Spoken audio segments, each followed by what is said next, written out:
Setting up your meeting. Facebook Live. Meeting is now streaming live on Facebook, according to, Yay. even though my other window is still loading. So I am unsure what that means. Oh, here we go. It's air of mystery. There is always an air of mystery with these. Yeah. All right. Well, I think we are live now, so let's get started. Hello, everyone. It's Diana from kaDON here with. Oh, I guess you don't know who I'm pointing at. Shoji. Hello, everybody. And a very special guest, Karen from Odaiko Sonora. Yay! In breezy Tucson, Arizona. Breezy, yes, it does look chilly. No, so we hope everyone had a wonderful Halloween weekend, and for some of us, it hasn't ended, obviously. But quick thing for me, I left my kaDON hat at my family's house, and my head felt a little cold and naked. So this was the next best thing to make me feel whole again. So thank you for putting up with this. But anyway, sorry, not about me. Let's get started. We have something very exciting happening this Friday. It's going to be the first of our kaDON Live community series. So last week for Shoji's live stream, he mentioned that our kaDON Live has now sort of expanded to various categories. So we have like instructor-based series, we have the concert, which Kaoru kicked off, and now we have this very special branch called kaDON Live Community. And the focus of that is we're very aware that the Taiko community is filled with so many like different groups, different people, and just a great abundance of ideas and works. And also the fact that Taiko, even though it is from Japan, the way that it has now influenced so many different areas around the world is really, really fascinating. And so we're hoping with kaDON Live Community, this is a great way to travel in a time where we cannot really travel, but travel and meet new folks, see the creative works that have been emerging all over the world. So, Shoji, anything to add to that? Just that, yeah, we hope with this kaDON Live community series that we want to highlight, we especially want to highlight all the fun and people and characters out there in the Taiko world. But but we also want to highlight ways in which Taiko groups all around the Taiko world use Taiko in really unique ways to connect to their local community, and what Odaiko Sonora has done with Tucson Ondo, and we'll get into a little bit of like the background of the piece. But this is a really great example of a group that uses Taiko to really connect to their local community in a really interesting way. Yeah. Well, you took away I had this amazing intro for Tucson Ondo. No. Yeah, continue with it. No, I didn't mean to do that. All right. Well, pretend you didn't hear anything that Shoji said. So, kicking off our kaDON Live community series is Tucson Ondo. Woo! Yay! Here to chat with us about that is Karen Falkenstrom from Odaiko Sonora. Love your hat. What's going on? Where? I wear this pretty much all the time. I'm from Tucson. Actually, this season is a time when we commemorate our ancestors, and so I'm wearing this hat partly because Diana said she was wearing a hat, and so I felt like I needed to level up. But also, this hat belonged to my dear friend Eleanor Marriott, who passed away this just last month, and so this was my inheritance. She was a real cowgirl from Globe, Arizona, 3-generation Arizonan. Won a cowgirl parade award and stuff, and so I'm wearing this hat for her. And actually that could, lead into discussions of All Souls Procession and what that's about, because it is an ancestor festival.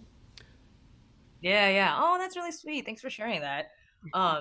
It looks really good on you. I like it. You should have that for all of the Tucson Ondo classes. Yeah, sure. I mean, that would be the cowpoke obon song. Well, actually, so I mean, we kind of already somewhat touched up on this, but so where are you based for those who are curious where Tucson is. And Tucson. So we're about an hour and 15 minutes north of the Mexican border in southern Arizona. We are the place where all those big cactus grow, the ones with the arms. This is the only place in the world where they exist, even though somehow they managed to make it into movies and cartoons all over the world. We are howling coyotes and kokopele. There's two Native American tribes that are based here, the Yaqui or Yoeme and the Tohono O'odham. So we're kind of a frontier town. There's not a lot of taiko. So when Odaiko Sonora started in 2002, we were pretty much the only taiko gig in town. There was no easy way to get training or, guidance. We were just kind of making stuff up. The internet at that time consisted of the Rolling Thunder website, which was pretty much text-based, and we managed to download a couple songs and connect with a couple people like Tiffany Tamarabuchi, who helped us shape Odaiko Sonora over the last 18 years. Our group consists of a performing ensemble and a community group, which is kind of the heart and soul, I call it, of Odaiko Sonora, because that's kind of the place where anybody should feel comfortable and happy playing. Then we have some student classes that people can do recreationally, or they can feed into our community group. So that's kind of the structure. We have one other small group in town that works with an odori group called Suzuyuki Kai, Mogan Daiko. So my first teacher was Mr. Stanley Morgan, who founded Mogan Daiko. And from there, Rome Hamner, who co-founded Odaiko Sonora with me, and I, and Christina McLaughlin, who now is on the TCA board, I remember, Christina Magaha, we were the original players for Odaiko Sonora back in 2002. Cool. And where's the name Odaiko Sonora come from? Oh, that's a great question. So when we started, none of us were Japanese. I'm half Korean and half Norwegian. Rome was clearly not Japanese. Christina wasn't part of the founding team, so even though she has Japanese ancestry, really the founders didn't have any Japanese ancestry. In Tucson, there's a set of mountains over there to the west, which the O'odham people, the people who live here, the native peoples, call the Black Hills. And they actually have a drumming group down there in Sells that does Native American drumming called the Black Hill Drummers. So we were thinking, oh, Taiko group, we can call ourselves Black Hill Taiko, but we should do it in Japanese because we're doing Taiko. So we, Kurayama Taiko. Oh, but none of us are Japanese. That felt kind of disingenuous. So we also wanted to be a regional group, not just a Tucson group. So we started looking around at the different names, and we were inspired by Odaiko New England, because when they founded, they sort of said, we're going to serve the region, not just the city, not just the state, or not the whole state. And we were really going to be a regional group, because there really isn't another group down. At the time, there was no other group down in southern Arizona. So we called up Elaine Fong, who was the director at that time, and I said, can we steal your name? So Odaiko New England became Odaiko Sonora, because that's our region. We didn't want to be Odaiko Southwest, because the flavors of the border here in Tucson are so strong. We have the Sonoran Mexican state just south. We have the Sonoran Desert, which is particularly interesting as a taiko player because, of course, the Latin root for Sonora is the same one for sonar or sonorous. The desert was named for the whispering sands. So the desert itself has a background or roots in the idea of sound. So the Sonoran Desert region, the Sonoran state of Mexico, we put that together with the idea that like Odaiko New England had of being a regional group, and it became Odaiko Sonora, which you'll notice I say like I speak Spanish, Sonora. Someone's like, why do you say that like it's Spanish? Because it is Spanish. It is a Sonoran Desert, but I usually say Odaiko Sonora. Anyway, that's the name. That is a really good question, Shoji. Yeah, I was just thinking, I didn't know this before. So apparently, Tiffany Tamarabuchi has said it's one of the more unusual names out there for taiko groups, because we're the only other Odaiko something at the time anyway. I don't know if that's true now. There's so many more groups. It has a nice flow, though. I like yeah, that. It really does. Odaiko Sonora, like it just. Yeah. And for those that are familiar with that that region and that area, like that, Sonora has a very like evocative, you think of these vast desert landscapes and like really beautiful scenery and cactus and that whole thing. So I know a lot of our listeners, we have people that will tune in from all around the world. So I encourage people to check out, like, you can Google Sonora Desert and you can get a sense of the region and what Karen is talking about.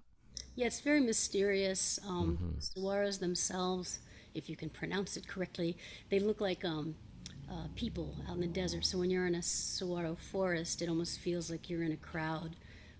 And then there's the trouble too, because we are on the border. There's bad things. Also, there's people who die in the desert. Right now, there's a lot of destruction along the border, and so there's also unique issues that we always wanted to be aware of and make sure that we could embody as much as we could in terms of justice and immigration and civil rights and that stuff. Yeah, It's that's really awesome. up right now.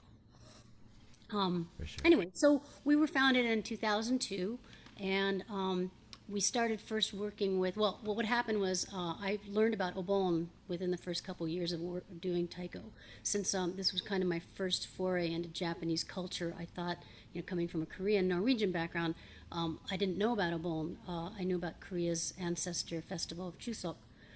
But as I learned about Obon, I became more and more fascinated and actually kind of obsessed until I wanted to have an Obon festival in Tucson. And then there were three things that I encountered. One was we didn't have a Japanese Buddhist church. We didn't really know any songs or dances. And we also have incredibly hot weather during Obon season. It's like triple digits. So, even at night, you don't go out and dance in the summer because you would die. So I had to look around for some other idea. And I did at that time, though, I began going to Obon festivals kind of like madly. I went to San Jose, I went to Hawaii, just any Obon festivals. There's even a little one in Phoenix. I would go to Obon festivals and try to learn the dances and the songs. I went to Sacramento, and when I finally put together the idea that we have this ancestor festival that already existed in Tucson, this year will be its 31st anniversary. So back in the early 90s, the All Souls Procession was begun as an ancestor festival, a way to commemorate the dead and to walk together and grieve. I thought, oh, well, this would be, and it's in November, which is not insanely hot. This might be the place where the Obon piece could start happening, because clearly, if you're going to do Obon, you need to invite the whole community. Yeah. And there already was kind of a community built up because of the All Souls Procession itself. And that was 2005, 2006. And it really started with us being asked to play the finale music. So the procession, just stop me if I need to talk about something else, okay? But I'm going to That's great. a little bit. I'm enjoying. When I first started going, there maybe were 5,000 people, and it was completely grassroots. There wasn't even like any kind of planning, really. It was just a bunch of Tucsonans who would show up carrying pictures of their departed loved ones and creating costumes and big head puppets. It was completely non-motorized, so there were a lot of carts people would pull. Groups like marching bands would do their faces, and the skeleton, the Dia de los Muertos. So I'll talk about that in a minute too, which is another reason why it's a real cultural mix down here to do this particular ritual. But it's grown from 5,000 people to like 150,000 people since I've been involved. The first thing we did was play the finale. So the people walk for, back then it was like 3 miles, and then you land at this finale site where they would do kind of performance ritual that was the artistic directors of the Fire Theater circus arts people. So it was stilts and fire and, amazing stuff. And I remember the first year we played the finale was the first year they did the aerial rig. So they rented a crane and they trained dancers. People prepare for this for months. Wow. This was the 15th, like around the 14th or 15th year. So they were pretty much, they had this down, the directors. And they trained dancers for months in advance and to fly off this aerial rig. So we were drumming, and it's never been really clearly planned out, like how long we're drumming. We just knew that they're going to burn this big thing in the air, the urn, where people put their prayers. They're going to hoist it in the air and burn it, and we have to drum really loud for as long as it burns, which turned out to be about 3 times as long as we were prepared to drum. So we're there like in minute 12 of doing this big Odaiko thing, and we're like losing it because we're so exhausted, and we're like, how long is this going to take? And all of a sudden, this aerial rig comes swooping over us from behind the stage with spinning dancers on it. They were like, and I just thought, wow, whatever this is amazing, and I want to be part of it every year. It was a really, they say spiritual experience. And so from that year on, I asked if I could put a drum on the urn cart. The central piece of the All Souls Procession is this urn into which community members put their prayers and thoughts and wishes all along the parade route. And then at the end, they hoist it into the air with a crane or put it on top of this tower and torch it. Yeah. Wait, not with the drum, right? Wait. No. No. Just the urn. Oh, really? Yeah. Although I did have this drum that I got at a furniture store once that I was willing to burn one year. You're like, your time. You're done. Your time. Okay. Yeah, that one was really a piece of furniture. Yeah. It's really been a cool experience to have it grow from the 2005 into this thing that we do now, which we'll talk about in a minute, which is Tucson Ondo. Yeah. That's really cool because like when oftentimes people mention like a festival, you're thinking like, okay, food booths, some shows. So, but everything that you've said so far, like there's a crane, there's a tower, there's fire, there's a parade. I mean, it just sounds like Of dead people. No, I think it's a really interesting and great example of like a, it's like an emergent culture, and maybe you can talk a little bit about the different cultural influences in that area and how they kind of inform this ritual, because I do think, I mean, there is like this deep need for ritual, just as humans, and for commemorating the generations that passed. That's just like a universal need. And like I had this thought when I was at the Chichibu Yatai, Bayashi Festival. Like, they're taking these carts through this town, and it's cold, and there's like drumming, and this like, and you think like you have this idea like, who started this? Like, why did, like, who came up with this? Like, and because it becomes this like ritual, and it becomes really important to do, but nobody really knows like why it started, or why, like why we feel the need to do this thing. And I had that same feeling at the All Souls Procession. It has that similar kind of like, it does really feel like a festival, like in that way, not like, because a lot of times in the States, it's like our festivals become like, they do become like, oh, it's about food. Yeah, they have this carnival feel, or a lot of times it's also like, obons tend to be like these big fundraising events for the Buddhist churches and stuff. So, but this feels really different. The All Souls Procession feels much more like something that just really came out of the community, and it like this emergent culture. And every time I try to explain it to people, I say it's kind of like Day of the Dead, Obon, and Burning Man, like all mixed together. And those things that, it makes no sense. But so I'm wondering, can you touch a little bit about like that kind of ritual like feeling, and talk a little bit about the kind of cultural influences that kind of inform that this like, I guess this festival, this practice. On a very, very basic level, I don't know if people read Mircea Eliade's Sacred and Profane. It's a really great discussion of how, speaking to that human need for commemorating, for noting, for taking a pause. And he describes it in terms of our profane existence, which is we go to work, we take care of the garbage and the gardens and the children and the dogs, and we interact with people, and we go shopping. That's the profane world. And in order for us to feel meaning, which is a human need as much as it is sleep, food, we need meaning because we have these big brains. And one of the ways we create it is by designating times as sacred, right?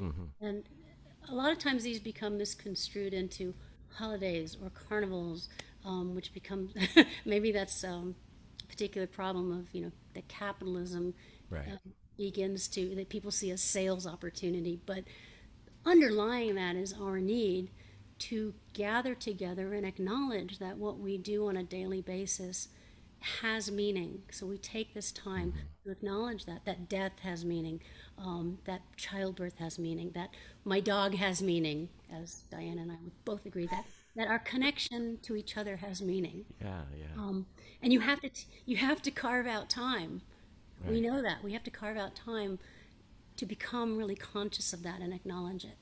Yeah. So under all the streamers and the games and the food booths and stuff is that need. It's these things are born out of our need to gather and acknowledge Yeah. our lives are meaningful. And so when the All Souls Procession began, which was in 1990, it was specifically started by this one artist to commemorate her father's passing, which is why this is like a huge funeral too. I would add that into the Burning Man, Dia de los Muertos. Yeah. Well, it's a funeral. It really is a funeral because Right. people are commemorating literally the people and concepts sometimes that have died in the year before. So Susan Johnson was commemorating her father's passing, and she asked some friends to join her to make it more meaningful, to create an, an instance, a happening around her acknowledgement of the loss. She invited everyone to come and also acknowledge their loss. And there were about 50 people that year, and they had a little ritual. I remember because a bunch of my friends were in it. I was in this group of people, but I didn't go to the first one. But I remember seeing them. They just walked, all dressed in white, down the city street, stopped at an empty lot, and burned the photocopies of the people who passed. And that thing clearly spoke to something that many people needed. We have lots of celebratory gatherings in the United States, but none of them really acknowledge the loss. And when you talk about grief, there's hardly anything more universal, maybe except breathing. And so people came in droves. They just started coming. It's kind of like Burning Man, where they were acknowledging the passing of the year and the burning of the effigy of this straw man. But people came in droves because everybody's lost somebody or something. And they came carrying their pictures. They came because they could put on cool costumes. And it was very tribal. The first one was tribal. It was not Dia de los Muertos at all. There were people who brought in their African tribal backgrounds. There were people who brought in all kinds of different animistic types of beliefs, and people made these huge paper mache horse heads, and they had their tribal drums. And the Dia de los Muertos part began to be kind of laid over the event because of the region where we live, and because Susan chose to call it the All Souls Procession, and that coincides with the Catholic holiday. We try not to have it on the same weekend as All Souls, but those two things began to become misconstrued. So there became, there's even like accusations that it was appropriative of Dia de los Muertos. But in fact, it started as a very tribal thing that was really its own thing.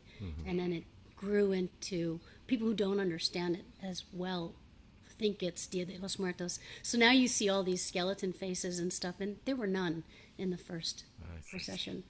So that was a way it kind of married something that already existed here in the region, Dia de los Muertos, and I said that badly, Dia de los Muertos, and the idea of grief, like living grief. I call All Souls a living ritual because of the way it grew, and there are so few of those that exist in my life. It feels like one of the first real rituals that I've been part of. So the grieving, the Dia de los Muertos, which is acknowledging but not necessarily overt grieving. So we brought this like grieving in the moment aspect to Dia de los Muertos. And then I layered in this Obon thing, which it's been a great addition because it helped to dispel the idea that it's a Dia de los Muertos thing, because we're right at the front, because I put the drum on the cart in 2006.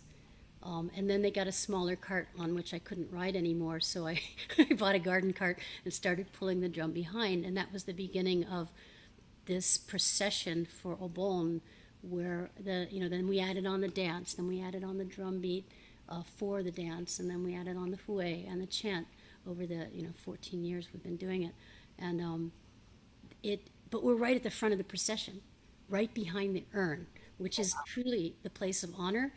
So people come thinking it's a Dia de los Muertos thing, but then they see all these Japanese dancers and taiko drums right at the front. So I like it because in a marketing sense, right from the get-go, you see it is not a Dia de los Muertos thing. It's a combination. It's a hybrid of many people's need to grieve publicly and acknowledge each other's sameness. Yeah. And it doesn't matter what culture you're from. Even now, the Seven Pipers Scottish band is in there. Yeah. Everybody, and Afro-Brazilian percussion. You bring your tradition. Yeah. And I've often said the All Souls Procession is exactly what you bring to it. Yeah. The more I really, you bring, yeah. the more it is. And I Yeah. know, of course, you felt it because I totally felt that. Shoji, your life is about finding those things, and you've been to festivals that are real. It was a real festival. It is a real festival. And it really felt like, I mean, it was really interesting in that it had that sort of sacred feel, but it felt big enough where you could bring, everything that you are to this, and it was really a beautiful thing to see, like this manifestation of that, like so many different people from so many different backgrounds, like coming together for this thing, and then having Taiko like right at the center of it. I thought that was like really like profound and beautiful. Yeah. And that was organic too, Of course. A few years ago, I woke up to the realization because Nadia introduced me at the potluck. We have a pre-procession potluck, and she introduced me as a spirit group leader. And I'm like, that's kind of a place of honor, and it's not like a badge you get or anything, but once you've been involved long enough and you take enough leadership, you can lead a group long enough that you become a spirit group leader. And I thought, wow, the Taiko group is a spirit group now. And that was kind of mind-blowing. That's awesome. I guess I should just explain. Nadia and Paul from Fomchen basically set up this idea. They get the permits, they raise the money, there's a committee, but they say, do whatever you want. They don't try to plan it. The most they do is there's one like feeder place. Like if you have a float or a large group, we're going to do a lottery to place you along the route. But other than that, anything goes. It's what you make of it and what you bring to it. So can you take us, maybe this is a good point to get into a little bit more about Tucson Ondo, the actual piece that will be that you'll be sharing with everybody? So as I mentioned, I became obsessed with Obon festivals, and I started going. And when I learned a couple of dances, I think our first dance that we used was Fukushima Ondo, because I really love that sweeping motion, and it was very good for walking. Right? I had to think, we're walking 3 miles over the streets, rough terrain, sometimes over curbs. And we just did a dongo. I think we might have played Ogi Matsuri some, right? First couple of years, it was that. And then I realized, having gone to a bunch of Obon festivals, that we really needed our own.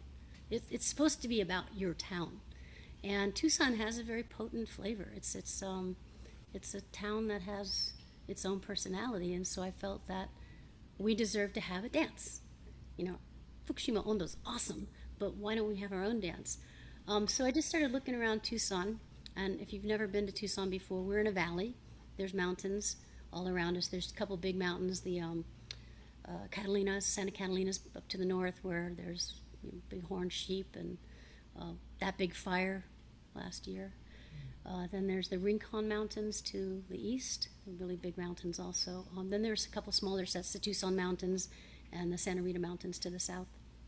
And so I just started thinking about what is Tucson besides, the burning heat and the saguaros. I didn't want to do saguaros in the dance. I thought that would be too literal. And then, well, the Hinode. Gumby move from Hinode Taiko. No, I didn't want to have saguaros in it because I also wanted it to kind of be a little more general. But the first thing I did was I thought about the mountains, how we are surrounded by mountains. We're in this Bajada valley where the sediment has come down towards the river. and made it very fertile. We have a lot of wildlife. We're actually a very diverse biome here. Um, biome. We have a lot of biodiversity, is what I mean. And then the other thing I thought, of course, everybody thinks of is there is this killer sun. So I adapted some of the Obon moves that I'd learned from other places. So this is the sun, right? You don't have to grimace, but that move is blocking the sun from your eyes. It's not looking at the moon. There's a digging move, which is actually a hula hoe, which is a tool that's very particular to this region. It looks like a little stirrup on the end of a stick, and it's for scraping under the gravel, right? Because we don't have a lot of lawns, we have gravel. And it scrapes the weeds out it tears the weeds out under the gravel without messing up your gravel too much. So there were a bunch of little moves like that that I kind of stole from other Obon dances, but then I interpreted them for Tucson. So there's wind. One of the big features here, besides the mountains, is the monsoon rains that come in the summer. And then it began to tell a story. Once the wind kicks up and the rains come, then the weeds grow, and then you have to do the work to pull the weeds out. Then you clean up, because we know you always clean up after your work. That's what Senegal is for. And then we're proud. It's pretty literal. So I came up with the dance moves. And the next year we did the dance to Ogi Matsuri on the drum. And then I thought, wait, I should come up with a rhythm that will support the dance moves. So I wrote a dance rhythm like the wind. This wind move is don don don don don don, and the sun hitting you is don kara don kara. No new rhythms here, but arranged in such a way that they would support the dance moves. Then about this time, Lonnie Villanueva joined the group, and I thought we needed a fue part, and she adapted a fue part to go over the drum part, which you'll learn more about if you do the workshop. Yes, do the workshop. I'm not going to spoil everything. I'm not going to tell everything. I'm not going to reveal all now. And then 2014 came, which is when Shoji came. That was his experience. That was the 25th anniversary of the All Souls Procession, and we were asked to be the finale artists again, which is a huge honor. And they, much to their, what's the word I'm thinking of? Oh, the directors should be admired because they make a point of inviting local groups to be the finale artists. They don't just bring in anybody from anywhere, big names. They actually really try to get the local groups involved in the finale. So we were the finale artists that year, and I thought, let's do something really big for the 25th anniversary.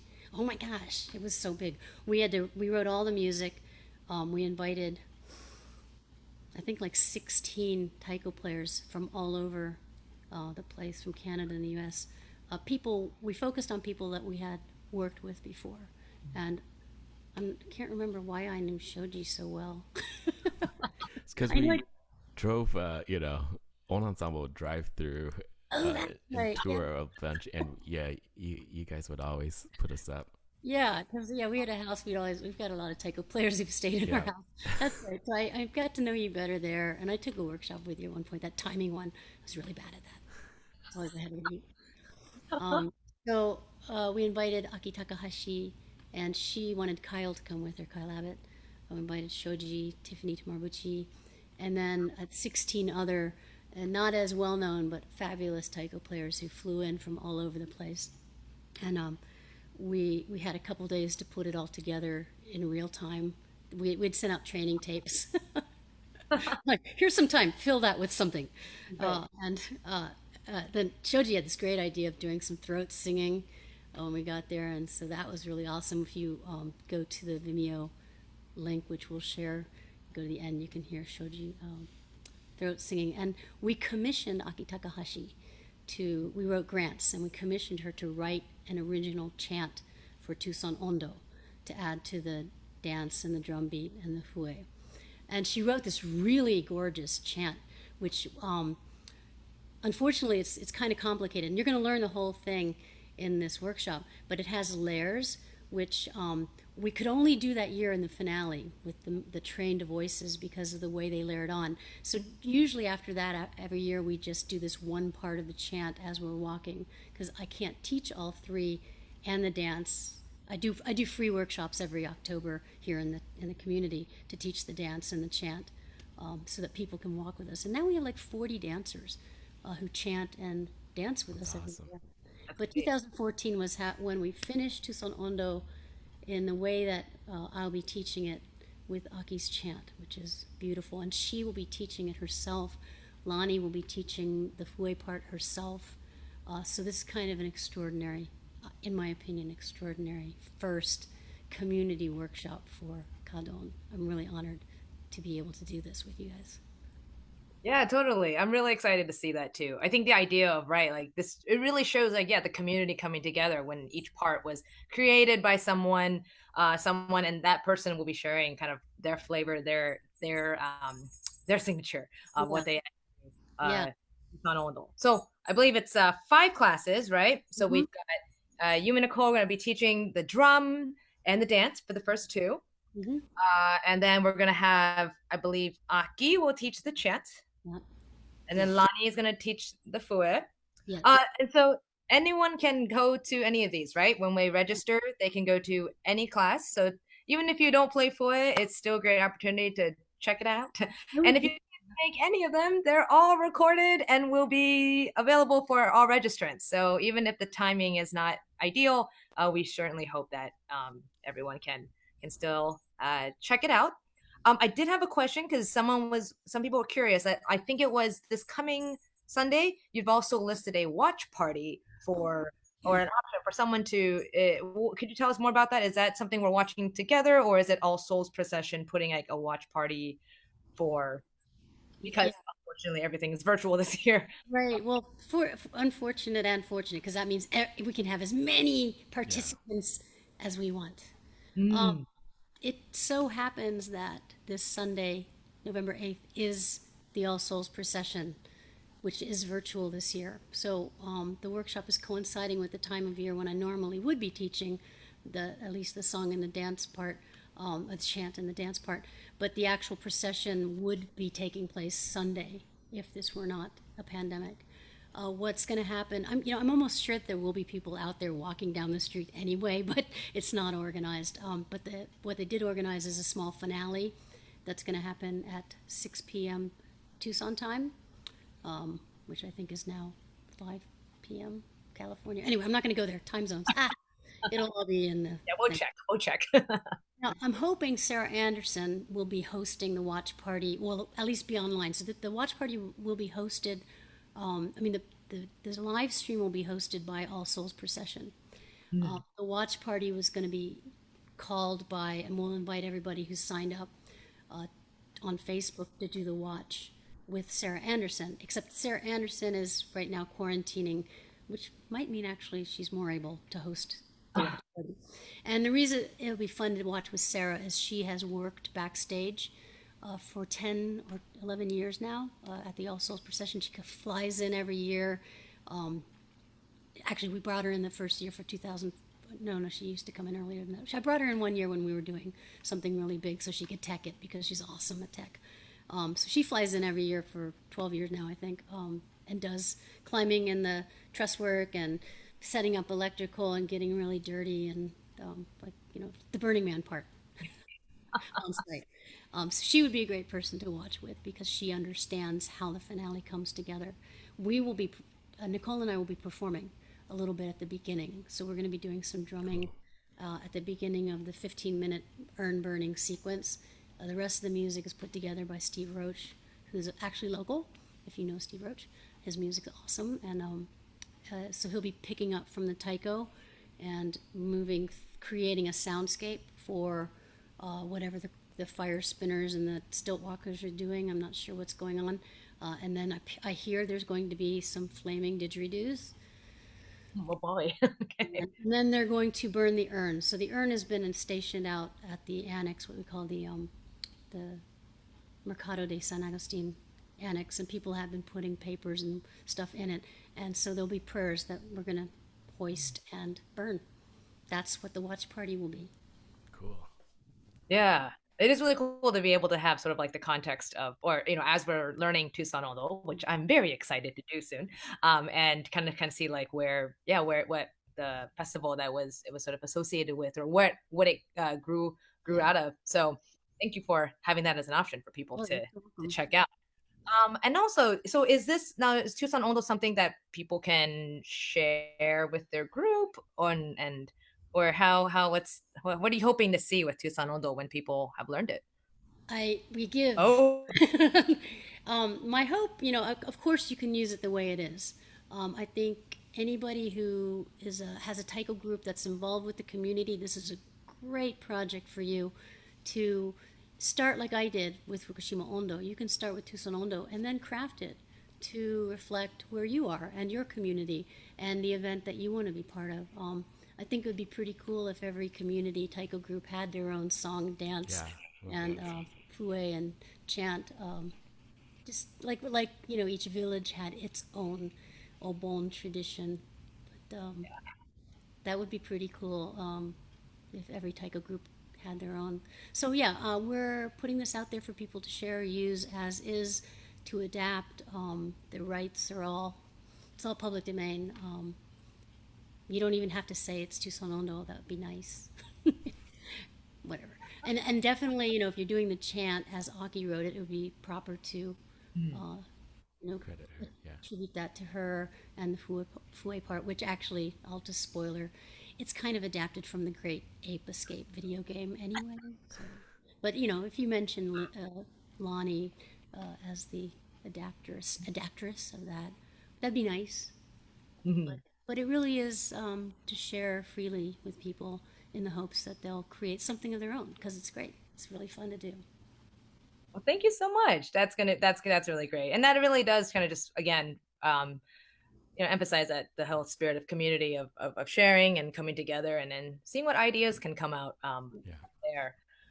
We are running towards the end, but we did want to just mention again, kaDON Live Community Series Tucson Ondo starts this Friday, so sign up today. Well, you have the whole week, but if you get it done now, then you don't got to worry about it for the rest of the week. And it is going to be a lot of fun. Karen's personality, I mean, all the ladies, they're so much fun. And if you're just looking for that 1 hour of just doing something with someone and just having a good time, definitely the series to sign up for. Registration is also pay as you can. I mean, most importantly, we just want to see you. So all support is definitely, we welcome it, we appreciate it. But most of all, we want to see you. So whatever you can do to come and join us, please do. Sign up on kaDON.com. Any final, that sounds so any words for now until we see you on Friday?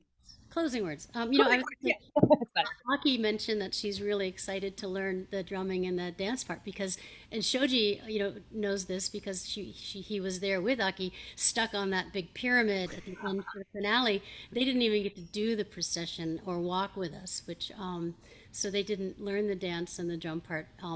So I hope you can come. Well, I hope you learn it, Shoji. You're going to be there, right? Yeah. So this is your chance. But Aki's really excited because she gets to learn the drum and dance part that she didn't get to learn when she was here because they were too busy furiously connecting sound equipment. Yeah. Something which we won't go into all. Yeah, that's a whole other. That's like a whole other series, like memories from 2014. massive undertaking. It was amazing though. Yeah. Well, thank you, Karen, and thank you to all of you for joining us this. I guess it could be afternoon, morning, evening, wherever you may be. Wherever you are. Yeah. I was going to say have a good evening. After saying that, I was going to say have a good evening. But we hope to see you soon. Sign up on kaDON.com. Thank you, Karen. And we'll see you soon. Bye. Yeah, join us. It's going to be fun. It's going to be fun.